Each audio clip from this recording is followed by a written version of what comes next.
ইসরায়েলের সঙ্গে যুদ্ধবিরতি চায় লেবাননের ইরান সমর্থিত সশস্ত্র গোষ্ঠী হিজবুল্লাহ।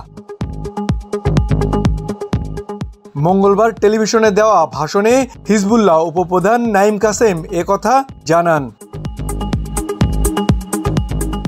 নাঈম কাসেম জানিয়েছেন তিনি একটি যুদ্ধবিরতি নিশ্চিত করার প্রচেষ্টাকে সমর্থন করেছেন।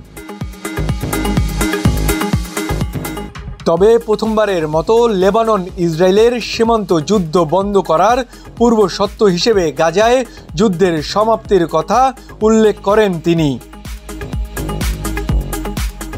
হিজবুল্লাহর এই নেতা জানিয়েছেন পার্লামেন্টের স্পিকার নাবিও বেরি যুদ্ধবিরতির জন্য যে প্রচেষ্টা চালাচ্ছে তাতে তিনি সমর্থন দিয়েছেন। সম্প্রতি লেবাননে ইসরায়েলি স্থল আক্রমণ এবং শীর্ষ হিজবুল্লাহ নেতাদের হত্যার ঘটনা বেড়েই চলেছে।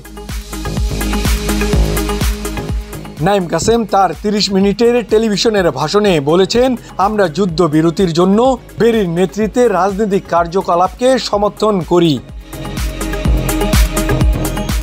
মোয়াজ্জেম হোসেন, চলমান বিশ্ব।